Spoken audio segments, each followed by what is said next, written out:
Ok. Buenas noches, hermanos. Vamos a darle gracias al Señor, ¿sí? Que nos concede podernos reunir para considerar sus santas escrituras en este tiempo que nos da. Padre, te damos gracias por tu bondad, tu misericordia, tu compasión, por tu amor profundo para con nosotros, aunque aún quizás no lo comprendemos de una manera más verdadera. Sin embargo, Padre, queremos primero que todo pedirte perdón por cualquier ofensa que hayamos cometido contra tu santa justicia y tu santidad, Señor. Invocamos la sangre de tu Hijo Cristo Jesús y a través de ella obtenemos el perdón de pecados, Señor, y también el poder limpiarnos de toda maldad, Señor. Santifica esta reunión, Señor. Santifica a todos los que estamos aquí presentes, Señor, para considerar tus santas escrituras. Te rogamos y te imploramos por nuestros familiares que aún no han llegado, Señor, que en tu misericordia y compasión les concedas el arrepentimiento como una vez lo hiciste con nosotros, Señor.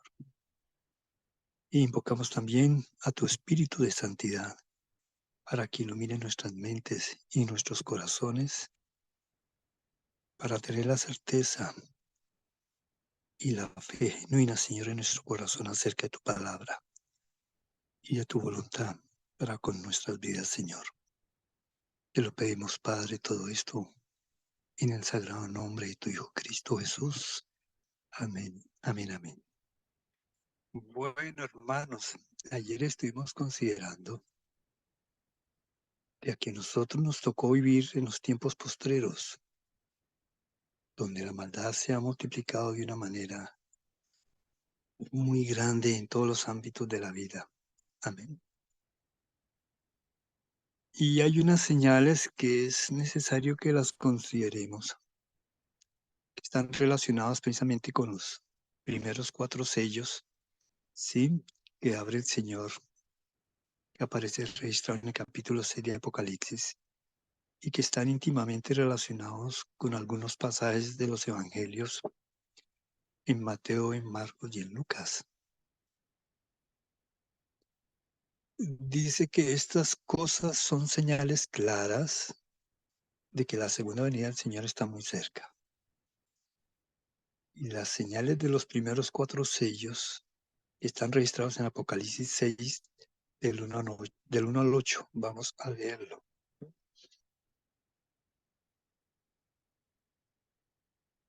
Dice así, vi Apocalipsis capítulo 6 del 1 al 8. Vi cuando el Cordero abrió uno de los sellos y oí uno de los 4 seres vivientes decir con voz de trueno, ven y mira. Y miré aquí un caballo blanco, y el que lo montaba tenía un arco, y le fue dado una corona, y salió venciendo para vencer.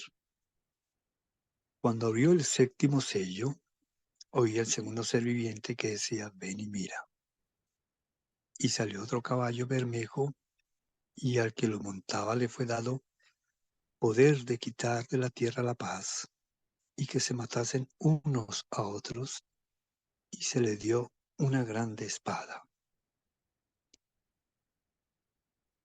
Cuando abrió el tercer sello, oí el tercer ser viviente que decía, ven y mira.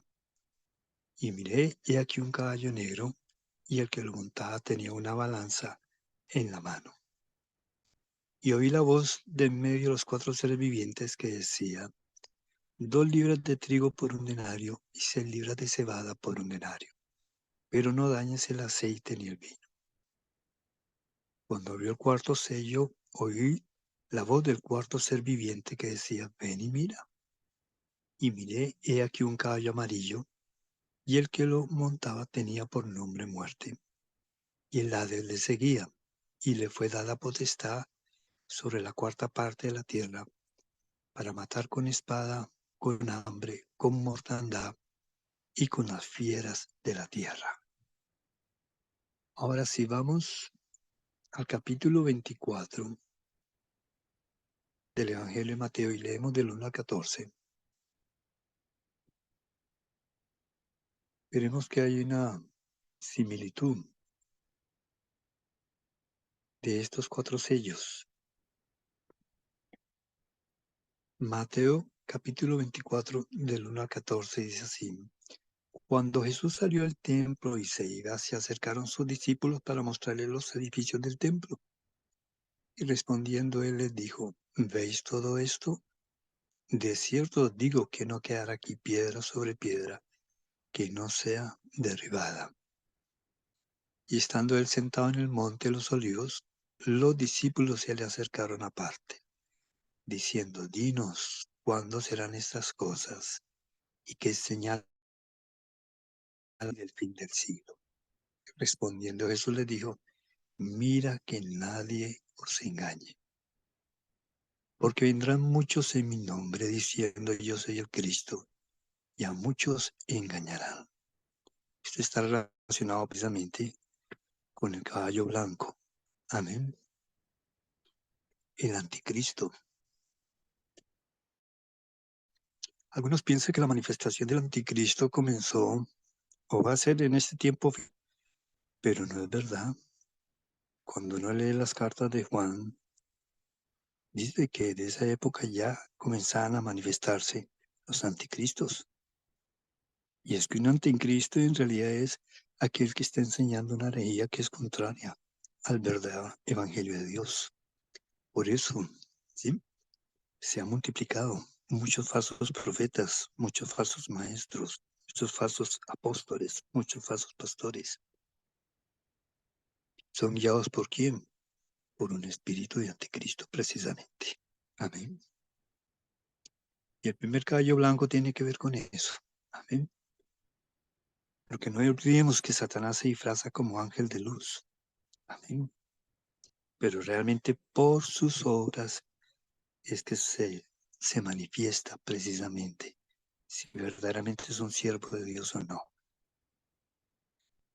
Una cosa muy clara, por ejemplo, es saber lo que dice el Señor precisamente en el Evangelio de Juan en el capítulo 7. Porque Dios habla simplemente de 3 doctrinas. Amén. ¿Mm? El Padre habla de la doctrina de los primeros rudimentos y habla de la doctrina de la piedad. Cuando miren, a partir del versículo 14 hasta el 19 dice: Mas a la mitad de la fiesta subió Jesús al templo y enseñaba. Y se maravillaban los judíos diciendo: ¿Cómo sabe este letras sin haber estudiado?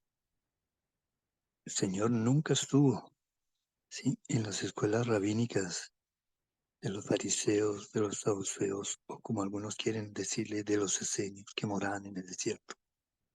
No, el Señor fue enseñado directamente por el Espíritu de Dios.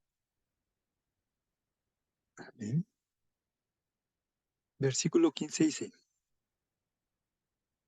Y se maravillaban los judíos diciendo: ¿Cómo sabe este letras sin haber estudiado?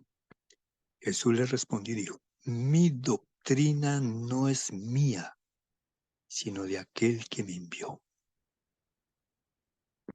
El que quiera hacer la voluntad de Dios, conocerá si la doctrina de Dios.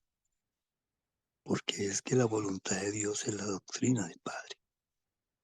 Y la doctrina del Padre es la ley.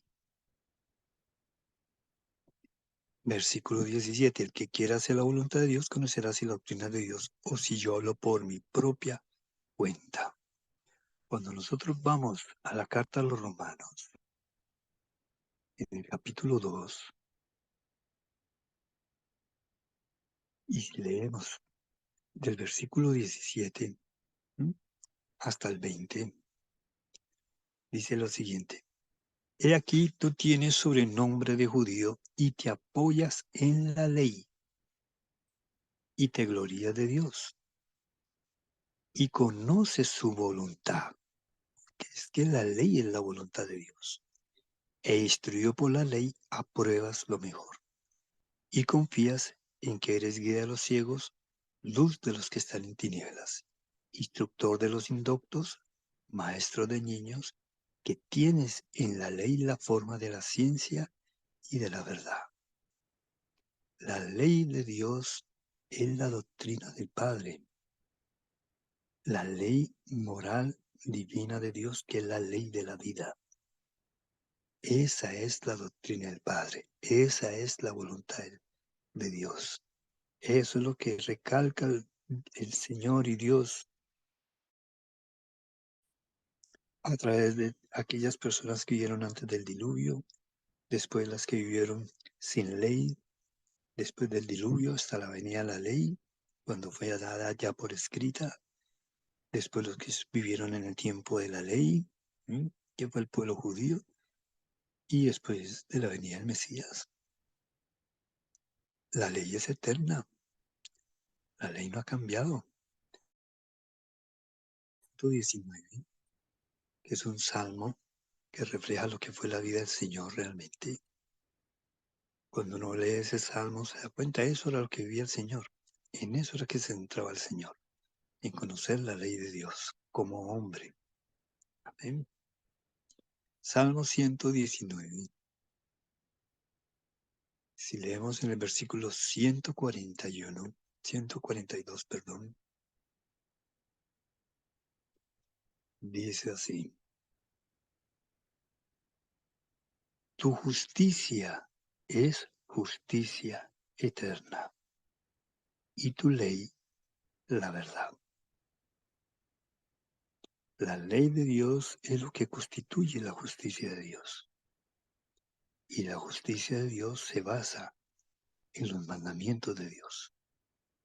Cuando pasamos al versículo 151 de este mismo salmo, dice: cercano estás tú, oh Jehová, y todos tus mandamientos son verdad.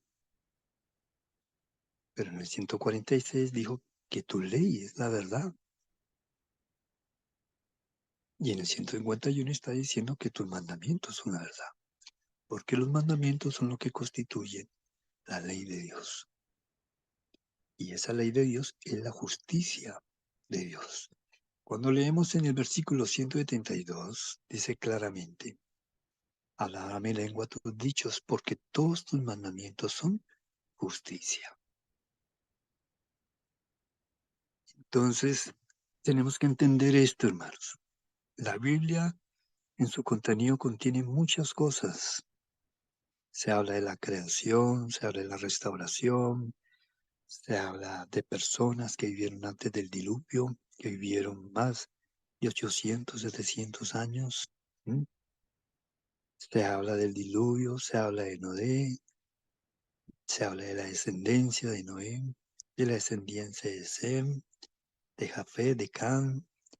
Se habla de la vida de Abraham, de la vida de su hijo Isaac, de Jacob, de sus 12 hijos. ¿Mm? Se habla cuando se conforma la nación de Israel. Se hablan de varios personajes que formaron parte de la tribu de Israel, de la vida de Moisés, de Josué, de los profetas. Hay biografías de personas muy interesantes como el rey David, el rey Saúl, ¿sí?, la vida de los profetas, profetas grandes como Isaías, Jeremías, Ezequiel, profetas menores de la vida de Daniel. Hay promesas, hay pactos, hay profecías, pero lo más importante de todo ello es la ley de Dios. Y esto hay que entenderlo, porque la ley de Dios refleja el pensamiento de Dios, el carácter de Dios, la voluntad de Dios y el deseo de Dios con la humanidad. Es la ley. Amén. Las profecías cesarán y se acabarán. ¿Mm? Los hombres también morimos y nuestra historia termina. Pero la ley de Dios es eterna, Por eso es que cuando uno mira, por ejemplo, en Mateo, la confesión que hace el Mesías en el capítulo 5, él dice muy claramente en el versículo 17 y 18 del capítulo 5 de Mateo, dice, no penséis que he venido para abrogar la ley o los profetas. No he venido para abrogarla. Él no ha venido ni a quitarla ni a eliminarla, sino para cumplir. Porque de cierto digo que hasta que pase el cielo y la tierra, ni una jota ni una tilde pasará de la ley hasta que todo se haya cumplido. La palabra de Dios pesa más que el cielo y la tierra. Y al decir cielo, no solamente involucra el cielo, sino todo lo que contiene el cielo. Y al decir tierra, con todo lo que contiene la tierra. Amén. En la misma carta del Evangelio de Mateo, cuando uno mira también en el capítulo 24, dice bien abajo en el versículo, ya se lo digo, 35, dice, el cielo y la tierra pasarán, pero mis palabras no pasarán. La ley de Dios es eterna. Si Dios es eterno, su ley es eterna. Su justicia es eterna. Sus mandamientos son eternos. Amén. Porque eso es lo que constituye precisamente el carácter de Dios. Es lo que manifiesta la santidad y la justicia de Dios. Amén. Primero de Pedro, capítulo 1, dice claramente al final, al versículo 24 y 25, dice, porque y toda la gloria del hombre como flor de la hierba. La hierba se seca y la flor se cae, mas las palabras del Señor permanecen para siempre. Y esta es la palabra que por el Evangelio os ha sido anunciada. Los mandamientos de Dios, la ley de Dios es eterna.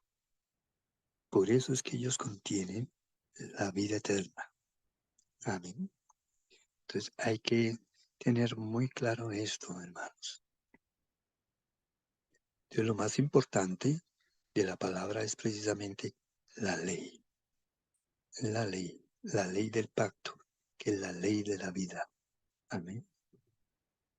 Bien, continúo entonces leyendo en Mateo 24. ¿Mm? Volvemos de nuevo entonces a Mateo 24,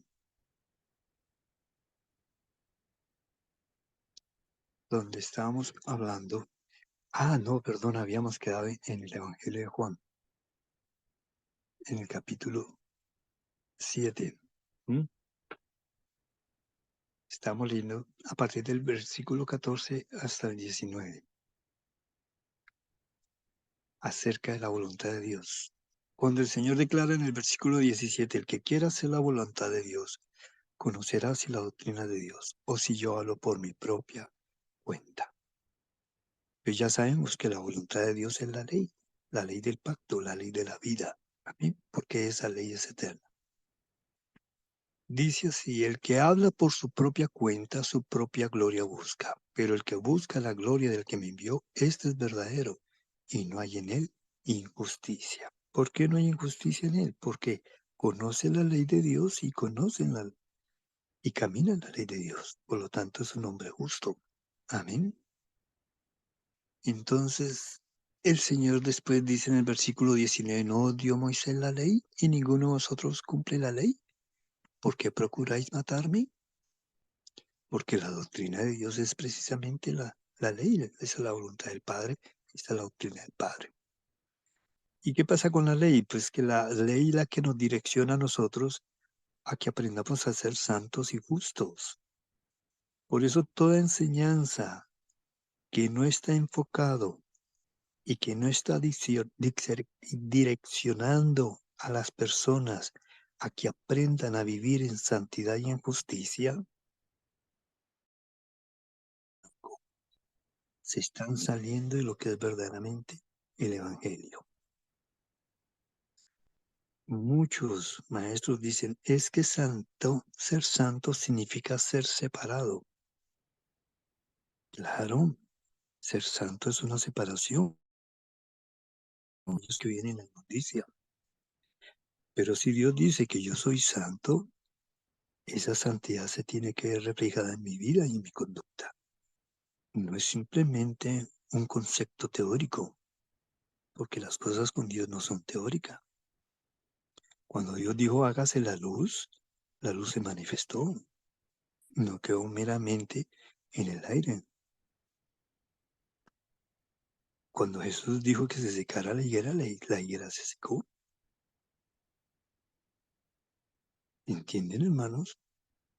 La palabra de Dios es viva y eficaz, no es una palabra muerta como la nuestra.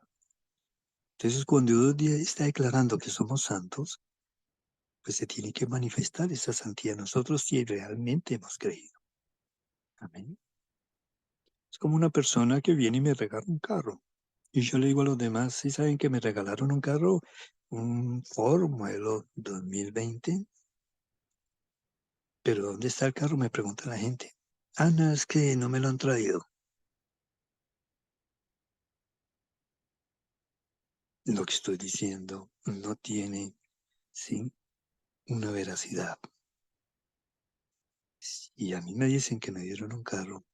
La evidencia es que el carro tiene que estar ahí. Dios dice que ya somos santos, la santidad ya se tiene que estar manifestando en nosotros. Porque Dios no miente. Amén. Y la santidad hay que trabajarla. Y la justicia hay que trabajarla. ¿Y por qué hay que trabajarla? Porque desafortunadamente nosotros hemos nacido en el ambiente de la muerte, en la esfera de la muerte, en la esfera del pecado, en la esfera, ¿sí?, de la condenación. Nos hemos acostumbrado a aceptar una vida de muerte como si fuera la vida real. Hemos acostumbrado a aceptar las inmundicias como si fueran parte normal en nuestra vida. Toleramos la injusticia, toleramos la inmundicia, pero Dios no lo tolera. Por eso cuando Dios viene a la tierra, viene con juicios, porque el primero tiene que eliminar, ¿sí?, y ejecutar el juicio sobre el pecado, sobre la maldad. Amén. Cuando uno mira, por ejemplo, en el libro de Éxodo, después de que Él los sacó a ellos, ¿sí?, de Egipto, le dice claramente a Moisés. Vamos a leer el capítulo 19 de Éxodo, a partir del versículo 4, dice: Vosotros viste lo que hice a los egipcios y cómo os tomé sobre las alas de águilas y os he traído a mí. Ahora pues, si diereis oído a mi voz y guardareis mi pacto, vosotros seréis mi especial tesoro sobre todos los pueblos, porque mía es toda la tierra. Y vosotros me seréis un reino de sacerdotes y gente santa. Estas son las palabras que irás a los hijos de Israel. Cuando esto lo asociamos con respecto a nosotros que hemos nacido en el nuevo pacto, en la carta a los Efesios, en el capítulo 1, dice claramente, a partir del versículo 3 y 4, dice: Bendito sea el Dios y Padre nuestro Señor Jesucristo, que nos bendijo con toda bendición espiritual en lugares celestiales en Cristo, según nos escogió en él antes de la fundación del mundo, para que este es el objetivo por el cual él nos separó desde antes de que él fundara el mundo, para que fuésemos santos y sin mancha delante de él. ¿Quieres formar parte del pueblo de Dios? Ok, tenemos que santificarnos, tenemos que aprender a eliminar las manchas que no son agradables delante de él. La iglesia, que es el cuerpo de Cristo, en este mismo capítulo de Efesios, ¿sí?, en el capítulo 5, en la misma carta de Efesios, en el capítulo 5, A partir del versículo 25 hasta el 27 dice así: maridos, amad a vuestras mujeres, pero este punto no nos interesa, sino lo que sigue a continuación. Así como Cristo amó a la iglesia y se entregó a sí mismo por ella, es decir, entregándose en la cruz, muriendo en la cruz, derramando su sangre, ¿m? Para que fueran perdonados nuestros pecados y reconciliarnos con el Padre. Pero mira lo que dice: para santificarla, habiéndola purificado en el lavamiento del agua por la palabra, a fin de presentársela a sí misma una iglesia gloriosa, que no tuviese mancha, ni arruga, ni cosa semejante, sino que fuese santa y sin mancha. El pensamiento del Padre es que seamos santos. El pensamiento del Hijo es lo mismo. Él quiere tener una esposa que sea la imagen de Él, una esposa gloriosa. Una iglesia gloriosa, no piensen que es aquella que resucita muertos y levanta enfermos y hace milagros, no. Una iglesia gloriosa es la que refleja en su corazón y en su mente, en su conciencia y en su alma la santidad de Dios, la justicia de Dios. Satanás también hace cosas sobrenaturales. Sin embargo, él vive constantemente violando la ley de Dios y vive en un estado de inmundicia permanente, pero hace cosas sobrenaturales. Él también levanta muertos. Él también hace milagros. Los dones no aseguran nada. Lo que asegura es el fruto de la palabra, porque el fruto sí tiene que ver con la justicia y la santidad. Entonces entiendan, hermanos, Cristo viene por una iglesia gloriosa. Y esa iglesia gloriosa es una iglesia que es santa, ¿eh? Que no tiene mancha ni arruga. ¿Eh? Por eso la iglesia que Él viene. No viene por un sistema religioso, viene por personas donde se ve reflejado a través de su conducta y su comportamiento esa santidad. ¿Eh? Y es la misma voluntad del Padre. Y el Espíritu dice lo mismo, por eso se llama el Espíritu Santo, Espíritu de Santidad. Amén. Entonces, la doctrina del Padre, precisamente, es la ley, porque la ley de Dios es la que va precisamente a perfeccionar nuestras vidas. Amén. Cuando ustedes leen en Romanos 7, ¿sí? Dice claramente en el versículo 12, de manera que la ley a la verdad es santa, y el mandamiento santo, justo y bueno. La ley en su esencia es santa y justa, y todo mandamiento de vida es santo, justo y bueno. ¿Cómo vamos a obtener nosotros la santidad? ¿Cómo vamos a obtener la justicia en nosotros? ¿Cómo vamos a ser seres buenos? Es a través de la ley, de la justicia. Y eso lo dice claramente en 2 Timoteo 3.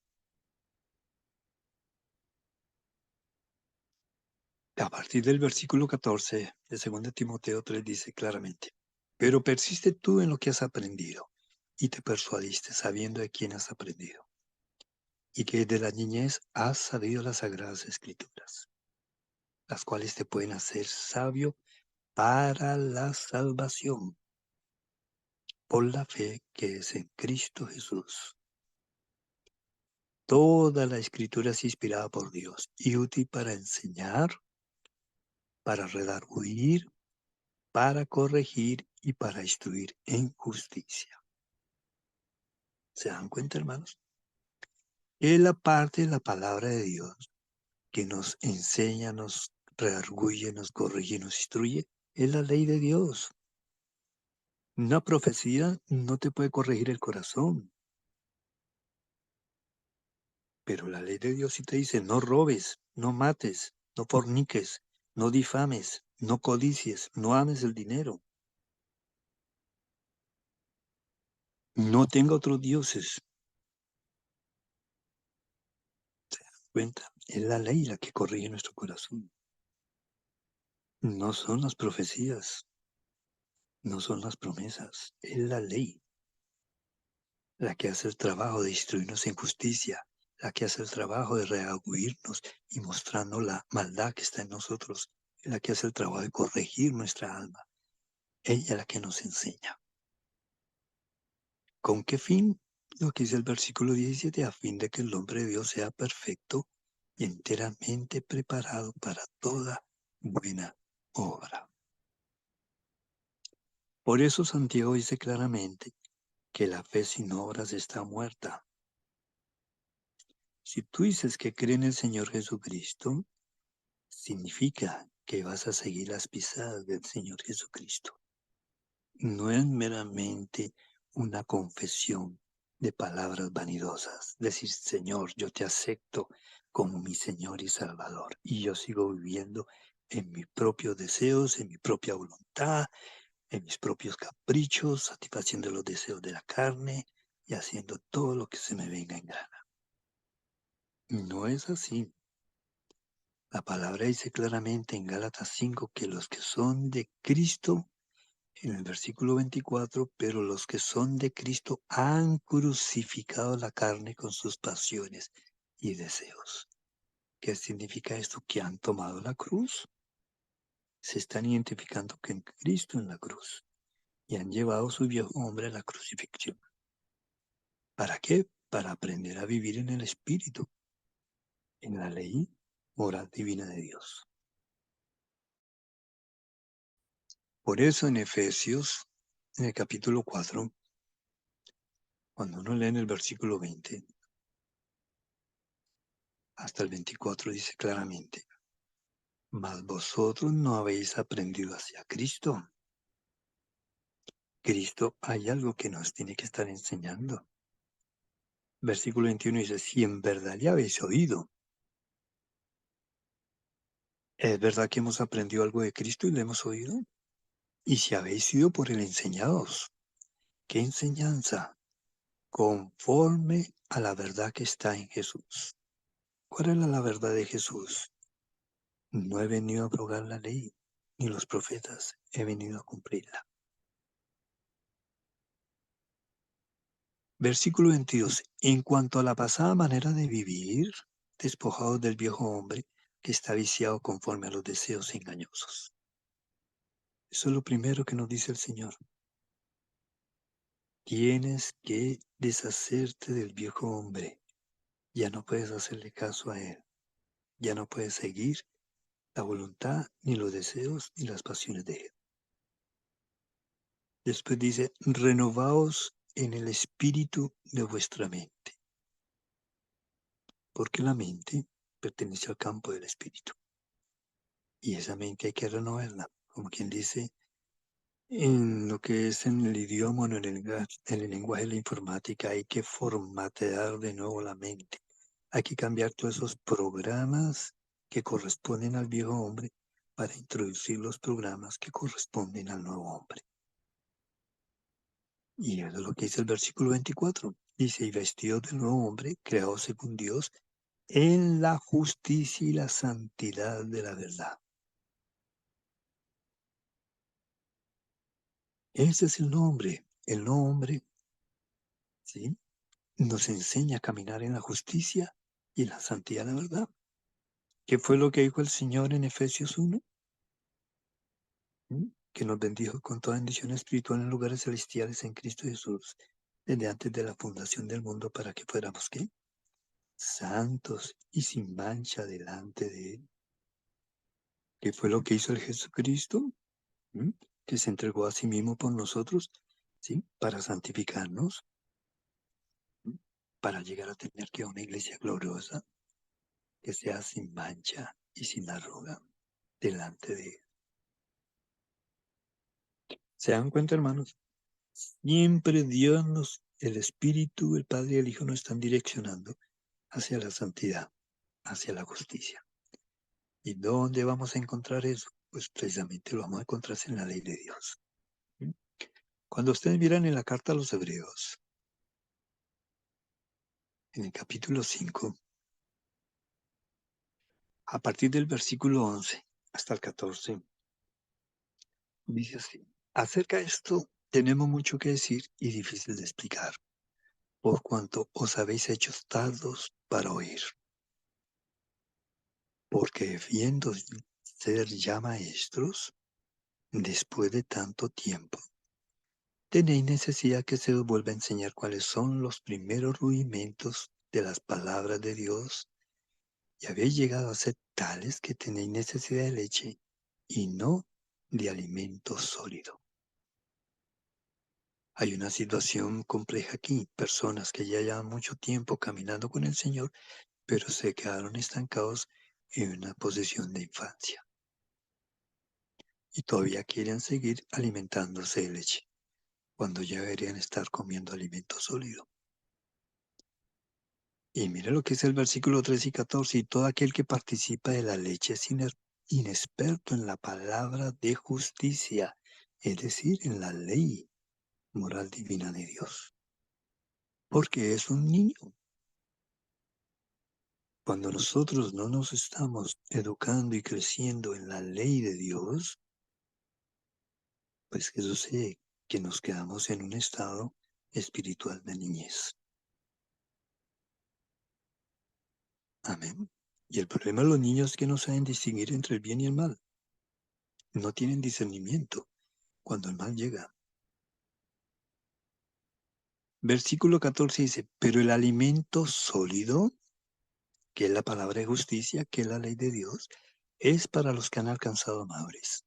¿Quieres madurar como hijo de Dios? Ok, tienes que comenzar a trabajar en la justicia de Dios. Tienes que comenzar a conocer lo que es la ley de Dios. Pero el alimento sólido es para los que han alcanzado la madurez, para los que por el uso tienen los sentidos ejercitados del bien y del mal. Solamente la justicia de Dios es la que nos da el discernimiento para poder distinguir entre el bien y el mal. No es una profecía, no son promesas, no son historias bíblicas, no son poemas ni hacerles canciones al Señor, ni siquiera asistir, ¿sí?, puntualmente a las reuniones de los sistemas religiosos, o estar aprendiendo y recibiendo enseñanzas constantemente, oyendo aquí y allá, o leyendo libros de cristianos. No, es la ley de Dios la que nos va a llevar a la madurez. Es la ley de Dios la que va a hacer que esos sentidos espirituales, ¿sí?, tengan una práctica y que aprendan a tener con agudeza, discernir lo que es el bien y el mal. Es la ley de Dios. Amén, hermanos. Por eso esa es la doctrina del Padre. La doctrina del Padre es la ley. Amén. Pero esto es muy importante. Amén. La madurez espiritual, ¿cómo lo aprendemos? A través de aprender la justicia de Dios. Por eso es que en Mateo, en el capítulo 6, el Señor dice claramente, ¿m?, cuando leemos a partir del 31 hasta el 33, dice: no os afanéis pues diciendo que vestiremos, porque los gentiles o los paganos buscan todas estas cosas, pero vuestro Padre Celestial sabe que tenéis necesidad de todas estas cosas. Mas buscad primeramente el reino de Dios y su justicia, y todas estas cosas os serán añadidas. Así que no os afanéis por el día de mañana, porque el día de mañana traerá su afán. Basta cada día su propio mal. ¿Qué es lo más importante para el Hijo de Dios? Aprender a conocer la justicia de Dios, que es la voluntad del Padre, que es la doctrina del Padre. Amén. Esto es lo más importante. ¿Eh? Bien, hermanos. Entonces, pues vamos a decir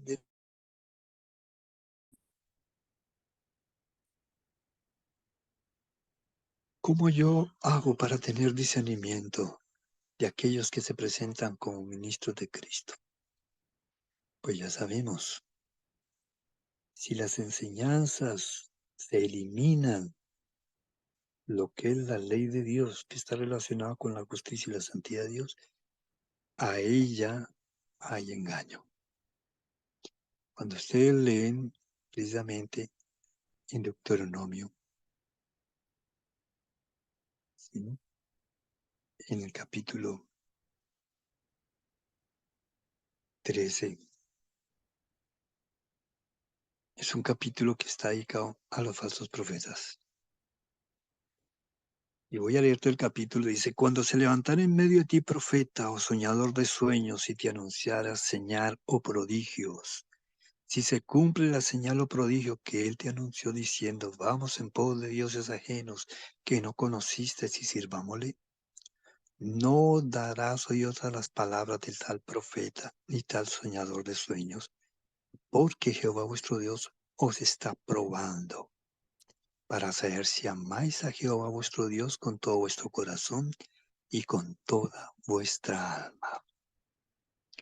Fíjese bien lo que está diciendo. Dios mismo coloca en medio de su pueblo profetas falsos, maestros falsos, pastores falsos, para probar el corazón de nosotros, a ver si nosotros realmente le amamos o no le amamos. Está diciendo, para saber si amáis a Jehová vuestro Dios con todo vuestro corazón y con toda vuestra alma. ¿Mm? Pero ¿qué dice en la segunda epístola de Juan? Ahorita volvemos de nuevo aquí a Deuteronomio. ¿Mm? En el capítulo 1, versículo 6, y dice, y este es el amor, que andemos según sus mandamientos. Este es el mandamiento, que andéis en amor, como vosotros habéis oído del principio. Desde el primer hombre que se creó, Dios determinó que el hombre tenía que vivir bajo los mandamientos de Dios. Esos mandamientos son los que contienen la vida.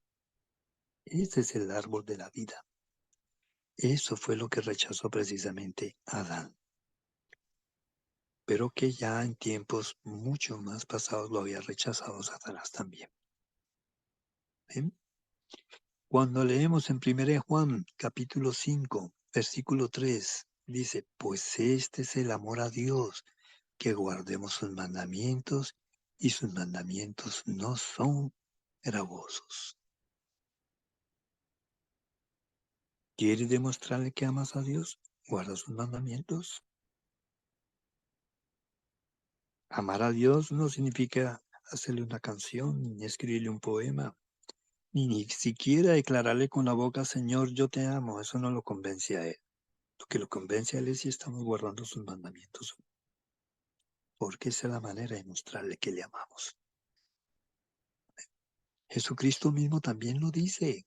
Cuando leemos en el capítulo 14 del Evangelio de Juan, en el versículo 15, Él dice, si me amáis, guarda mis mandamientos. ¿Por qué? Porque el Hijo piensa como el Padre.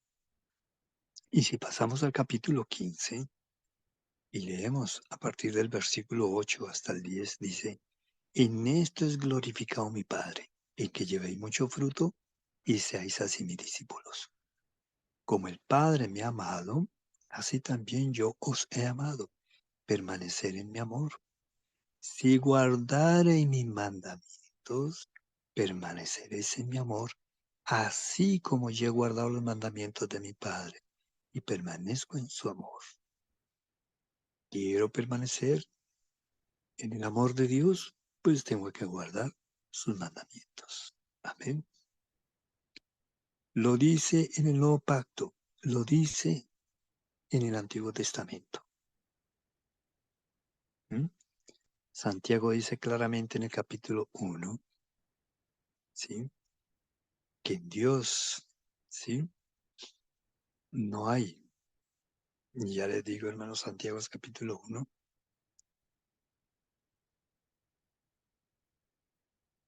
en el versículo 17, él dice así, toda buena dádiva y todo don perfecto desciende de lo alto, del Padre de las luces, en el cual no hay mudanza ni sombra de variación. Él de su voluntad nos hizo nacer por la palabra de verdad, para que seamos primicias de sus criaturas. ¿Ven? En Él no hay mudanza ni sombra de variación. Él no ha cambiado. El pensamiento de Él, que se lo manifestó al pueblo de Israel después de que lo sacó de Egipto, ese mismo pensamiento sigue perseverando con aquellos que ha hecho un nuevo pacto. Amén. Y eso consiste en que tenemos que ser un pueblo santo y un pueblo justo. Por eso es que él lo dice claramente cuando uno lee en 1 de Pedro en capítulo 1, ¿sí? Sed santos, porque yo soy santo. Cuando uno lee a partir del versículo 13, 1 de Pedro 1, ¿sí? Voy a leer hasta el 17, dice, por tanto, ceñid los lomos de vuestro entendimiento, sed sobrios, o sea, tenga la mente clara, espera por completo en la gracia que os traerá cuando Jesucristo sea manifestado. Y como hijos obedientes, no os conforméis a los deseos que antes teníais estando en vuestra ignorancia, sino como aquel que os llamó es santo, sed también vosotros santos en toda vuestra manera de vivir. Porque escrito está, sed santos porque yo soy santo. Ser santo no es algo que si queremos o no queremos hacer. No, es una orden que nos es impuesta. ¿Por qué? Porque la santidad es nada menos que la naturaleza de Dios. Y si queremos ser declarados como hijos de Dios, pues esa naturaleza se tiene que ver reflejada en nosotros. Es así, nuestros hijos llevan ¿qué? La sangre de los padres. Ok, pues la sangre del Señor es la santidad y la justicia. Si somos verdaderamente hijos de Él, se tiene que ver reflejada esa santidad y justicia en nosotros. Ser santo no es un título. Ser santo es una experiencia, es una realidad, es una veracidad que se tiene que ver reflejada en nuestra vida. Hay que entender eso, hermanos.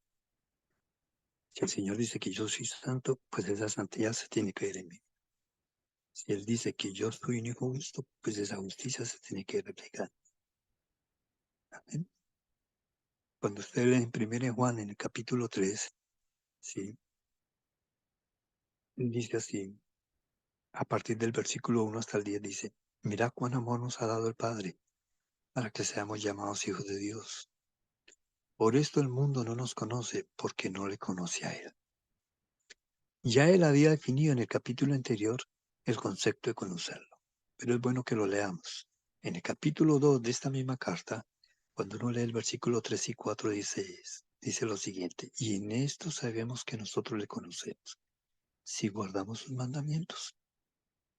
El que dice yo le conozco y no guarda sus mandamientos, el tal es mentiroso y la verdad no está en él. Si somos hijos de Dios y no estamos guardando la ley de Dios, pues estamos nada menos que en la esfera de los mentirosos. Pero si estamos guardando los mandamientos, ¿qué sucede? Estamos aprendiendo a conocer a Dios. Porque a Dios solamente se le conoce si guardamos su ley. ¿Bien? Capítulo 3 otra vez de 1 de Juan. Versículo 2 dice, amados, ahora somos hijos de Dios, somos hijos adoptivos de Dios. Pero mire lo que dice a continuación, aún no se ha manifestado lo que hemos de ser. Somos hijos adoptados que estamos en un estado de potencia en lo cual se tiene que realizar una verdad.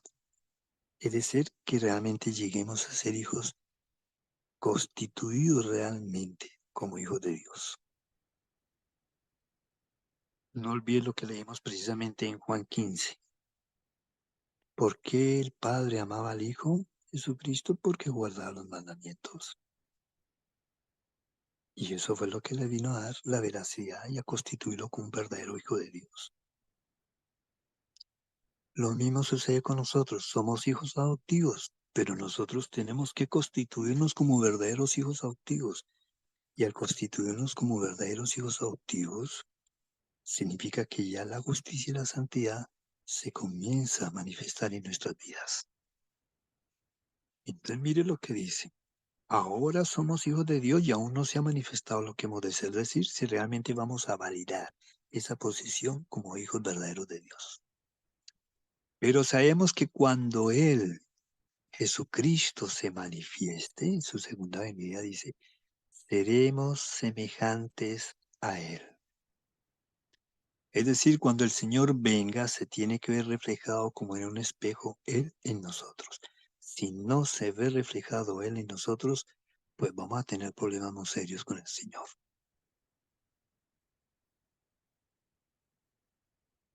Entonces dice, pero sabemos que cuando Él se manifieste seremos semejantes a Él, porque le veremos tal como Él es. Cuando Él venga, nosotros vamos a ver una copia de nuestra vida, que es una copia de Él. Amén. Nuestra forma de pensar, nuestra forma de emitir los juicios, nuestra forma de actuar, va a ser como la de Él. Amén. Versículo 3. Todo aquel que tiene esta esperanza en Él. ¿Cuál esperanza? De ser semejante a Él. Se purifica a sí mismo, así como Él es puro. Se purifica a sí mismo. Eso implica un trabajo interno en uno mismo. Y eso consiste en la salvación. Hay que trabajar en la salvación. Y trabajar en la salvación es adquirir precisamente la semejanza de Él. Y la semejanza de Él tiene que ver con la ley de Dios.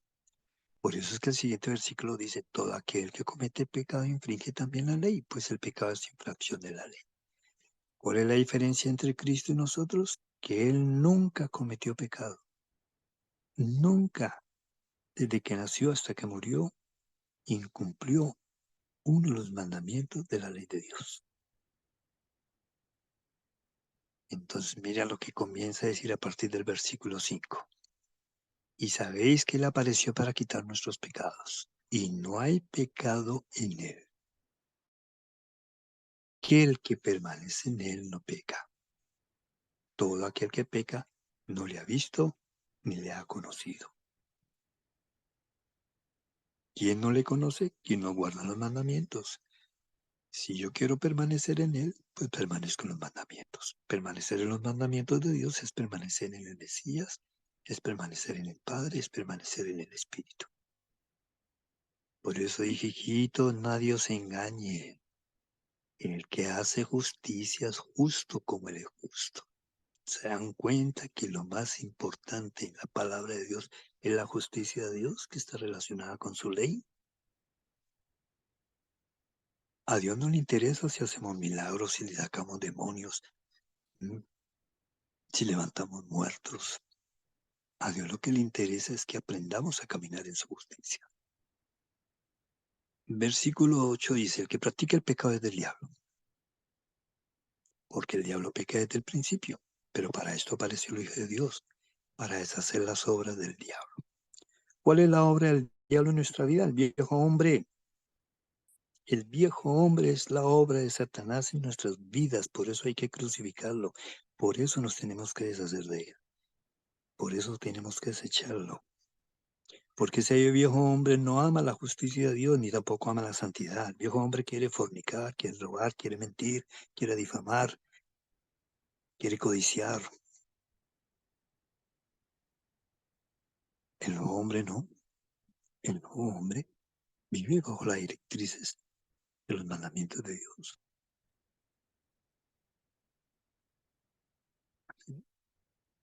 Dice el versículo 9, todo aquel que es nacido de Dios no practica el pecado, porque la simiente de Dios permanece en él.